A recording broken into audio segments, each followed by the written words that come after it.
Për javë të tëra, çështja e elmimit të dyshuar të kursantëve të Akademisë së Sigurisë në maj 2026 është mbajtur në nesir, pasi nuk ka patur një version publik si nga institucionet, por edhe nga kompania private Sorial SHPK. Kjo e fundit në kohën kur ka ndodhur ngjarja ka qenë në pronësi të Alma Tafani. Autoriteti kombëtar i ushqimit do të njoftonte se kishte marrë mostra, ndërsa kompania Sorial deklaronte se nuk kishte pasur mangësi. Në lojë futet dhe institucioni i shëndetit publik, i cili përmendi si struktura që duhet të përcaktonte shkakun epidemiologjik. Por dokumentet e siguruara nga Media 60 tregojnë se një pjesë e ngjarjes së maj 2026 në Akademinë e Sigurisë nuk ishte bërë publike. Por çfarë kishte ndodhur? Autoriteti kombëtar i ushqimit e kishte gjobitur kompaninë Sorial, i kishte bllokuar kuzhinën dhe kishte detyruar të korrigjonte procedurat e higjienës. Këto fakte provojnë se në incidentin e parë autoriteti kombëtar i ushqimit në drejtimin e Blerina Gjulamentit konstatoi zyrtarisht një shkelje të sigurisë ushqimore dhe mori masë administrative ndaj kompanisë Sorial SHPK. Më 6 maj 2026, 10 kursantë të Akademisë së Sigurisë shfaqën simptomat e elmimit nga ushqimi dhe kërkuan ndihmë mjekësore. Nga ushqimet e administruara u morën mostra për analizim dhe në 11 maj 2026 përgjigjet nga laboratorët e Institutit të Sigurisë Ushqimore dhe Veterinarisë ISU treguan se pilafi, fasulet, sallami dhe kosi ishin brenda normave për treguesit e kontrolluar, por ndryshe rezultuan makaronat e gatuara nga vetë kompania. Pesta njësitë e mostrimit u evidentuan Escherichia coli dhe Staphylococcus coagulans pozitiv, të cilat janë baktere që në nivele të larta në ushqim në rast konsumi shkaktojnë elmim të njeriu. Pra, testi doli pozitiv, kishin prani të lartë. Sipas autoritetit kombëtar të ushqimit, këto parametra krijojnë dyshime për mangësi gjatë përgatitjes, trajtimit, ruajtjes ose shpërndarjes së ushqimit. Sipas inspektorëve, bëhej fjalë për një produkt të ofruar për konsum dhe për një rrezik potencial ndaj shëndetit të konsumatorëve. Në këtë rast, të kursantëve të rinj të policisë së shtetit. Analiza provoi se një pjesë e ushqimit që përgatitej nga Sorial SHPK nuk plotësonte kriteret e sigurisë ushqimore dhe në rast konsumi rrezikonte shëndetin e kursantëve të Akademisë së Sigurisë. Për këtë shkelje, autoriteti kombëtar i ushqimit i vendosi Sorial gjob në masën 500.000 lekë ose 5.000 euro dhe kompania mori edhe masën e paralajmërimit. Inspektorët urdhëruan pastrimin e përgjithshëm të ambienteve, dezinfektimin, rishikimin e procedurave të higjienës dhe eliminimin e çdo faktori që mund të cënonte sigurinë ushqimore. Vetë autoriteti kombëtar i ushqimit bllokoi ambientet e kuzhinës dhe banakun e shërbimit. Nga ana tjetër, këto dokumente rrëzojnë një pjesë të rëndësishme të mbrojtjes publike të kompanisë. Në përgjigje për Media 60, Sorial deklaroi se kishte qenë përputhje me kushtet higjieno-sanitare dhe se nuk kishte pasur mangësi që kërkonin masa korrigjuese. Por akti zyrtar i autoritetit kombëtar të ushqimit thotë të kundërtën, se u konstatuan shkelje, u vendos gjob, u bllokua kuzhina dhe kërkuan masa konkrete korrigjuese. Pra, debati nuk është më nëse autoriteti kombëtar i ushqimit kishte gjetur apo jo mangësi, por çfarë masash do të marrë policia e shtetit në lidhje me kontratën që ka firmosur me kompaninë me vlerë 2.7 milionë euro. Kujtojmë se në kushtet e kontratës, kompania është përgjegjëse për gjithë procesin deri në transportimin e tij deri tek mencat e Akademisë së Sigurisë. Pra, kompania ngri një kundërshtim tjetër. Sipas Sorial,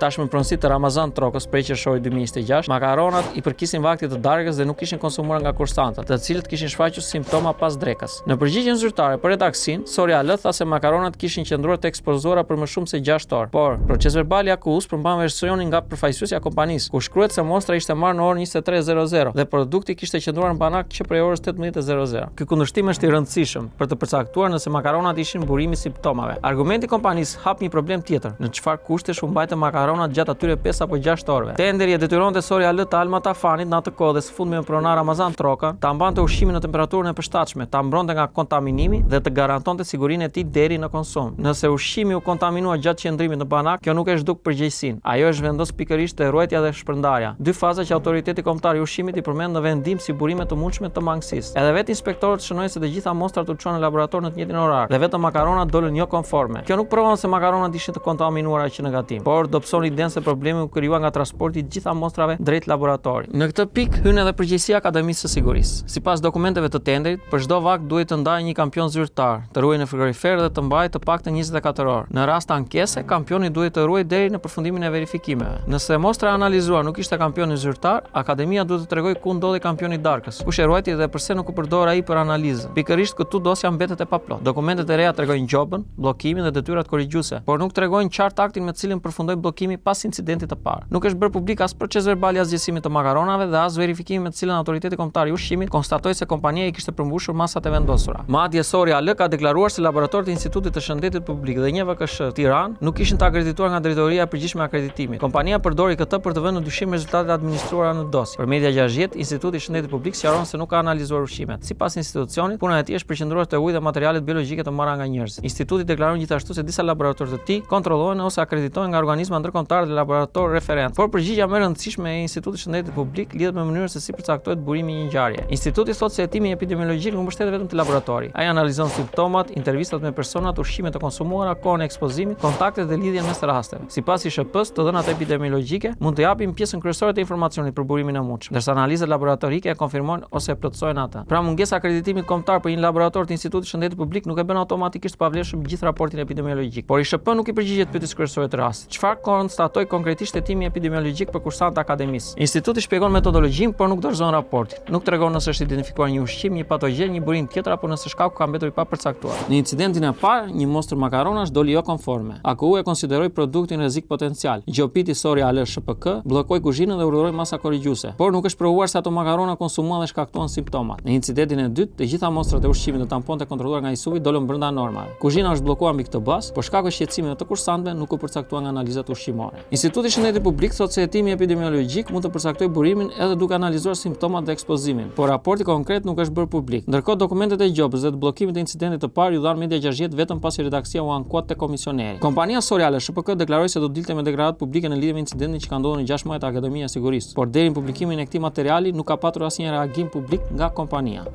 Ju pëlqeu kjo video? Atëherë bashkohuni me ne.